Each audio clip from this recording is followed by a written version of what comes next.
stepmoms, a rekindled fetish for youth, and the kind of hedonism you grab by the balls the first time around. It's a city injected with the Botox of former frat boy bachelor parties and too drunk to fucking marriages. During the day, it wears sunglasses to hide the bags under its eyes and bumps coke to stay thin. By noon, every skid mark from a stripper's thong seems to have evaporated and formed a cloud over the city skyline. But all Las Vegas ever wants to do is listen to the motherfucking Eagles and go driving off into the desert where no one can find it and it can just burn away. There are men up and down the sidewalks on the strip wearing bright orange vests, handing out what appear to be baseball cards for prostitutes. One jumps right in front of me, holding a fistful of these cards, and I grab one because he wouldn't let me buy otherwise, and he still shook his head and at me. Because if there's ever been a more appropriate time for someone to pass judgment on sexuality, probably wasn't then.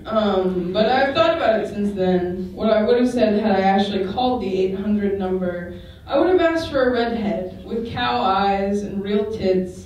Hopefully her name would be something like Molly or Princess. She would be wearing something classy, but in the right light you could see right through it. She would be sweet and we'd have more in common than anyone would think.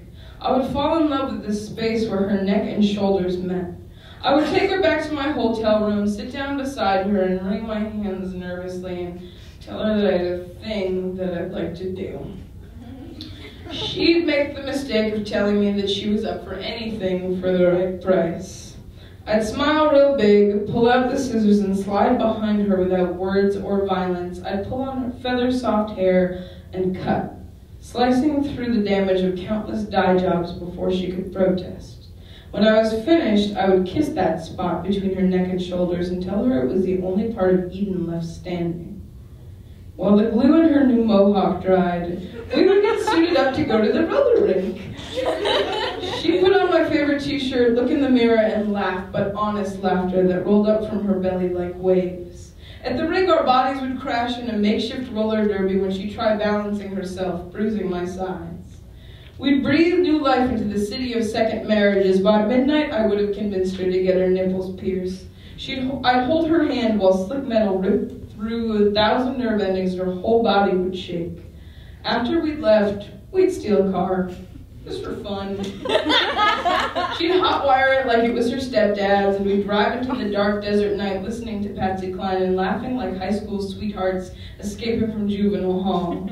And in the night, off the road, miles from anywhere, we would park and peel off each other's shirts like skin, still drenched with sweat and beer. She grabbed my bruised sides and pulled me in. I dipped my neck, pushed my lips into the metal in her chest. We'd both wince, then smile. With her back pressed against the cool metal of the hood, and every inch of her would drip and trickle down onto dry sand like slippery rain. The city would wake up revived, bright-eyed, without us.